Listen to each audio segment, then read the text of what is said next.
Yeah, no problem. It looked like there wasn't a lot of room for either team today. What'd you do well? What did they do well?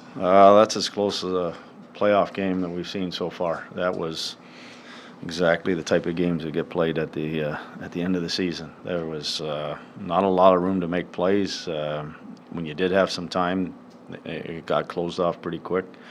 I thought both teams, us and them, really tried the guts of the ice. That was pretty much kind of saw it both ways. There was a time with this team where maybe you'd see a little loss of patience during a game like this. It would open up, the risk profile would change, especially down one.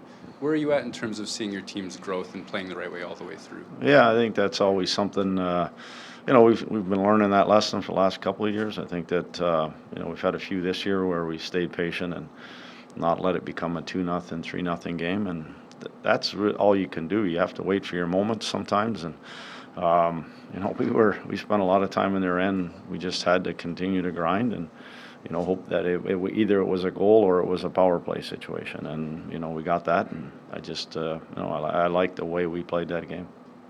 Just one on the OT goal. It looked like your guys had been on a while. They were trying to change. They might have had a schmozzle at their bench. What did you see? Yeah, they got off in time. We weren't sure about that, but we were trying to do the same thing, and the puck came out to the weak side obviously pretty quick, and you get caught. That's the problem there when you're trying to make those changes. It's almost like who gets there first type thing.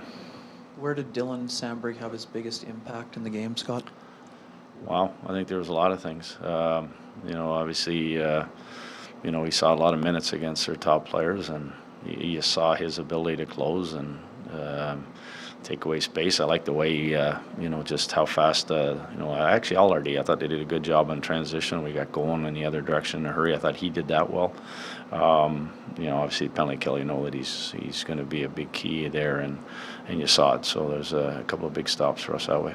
How important was it for him to, he gets a shot block right away. Just to kind of get Yeah. the first one. It gets looked like it got him in a place with no padding, but just to get in the lane. I was hoping it was up high in the shin pads, but he's not going to shy away from that stuff. He's going to head right towards it. Another example of Gabe having eyes in the back of his head, or did he shoulder check to find? That's a little bit of the pre-scout of you saw how hard they went. They were a lot like the other night. The pressure coming. We knew that these guys were going to come hard, and it was really you had to make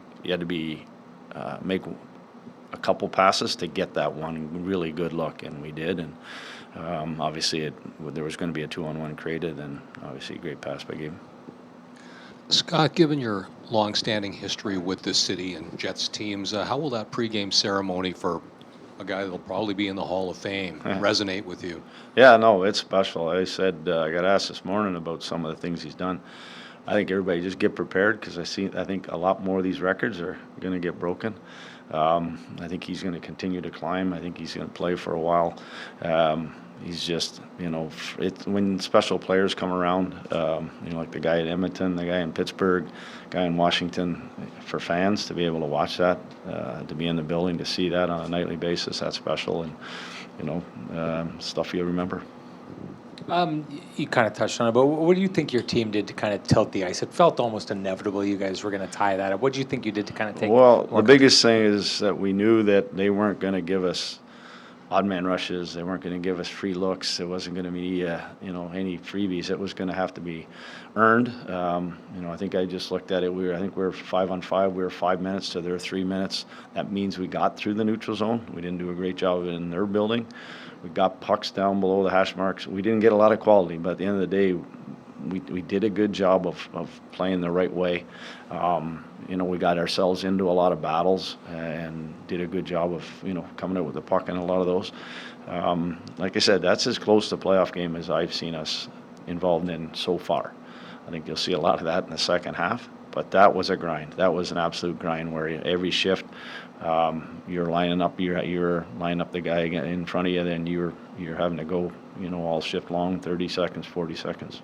Yeah, I know the Florida game, the back-to-back was one of those ones that you kind of tuck in the back of your head and say, like, that's something we can take going into. Is this one of those similar? Exactly what I said to the players. I said that's as close to a playoff game as we've played so far, and expect that in the second half of the season, and obviously at the end. But that's the type of hockey that you got to stay in those games. To Murat's point, you got to stay in those games.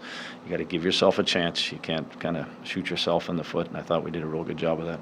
And last one for me, in your playing days, coaching days, have you seen situations like you've seen with Comrie where you've got such quality starts from him for as long and he just can't come away with the results? Yeah, I haven't seen that. It's, giving them some run support. I'd love to see us get out three or four goals and be able to do it. But again, he made some big stops. And in the third there was a couple of scrambles there, and he came up big. And yeah, I just feel for him. It's tough. I just give him a hug, and it's hard because you want to see him get that win, and he's been so close. What do you expect from the Avalanche tomorrow? Yeah, let me get through this one. I mean, I'll talk to you tomorrow. But we know what we're getting. Obviously, the division opponent, huge Central Division. They're hot on their heels. They haven't gone away, so it'll be big. Thank you.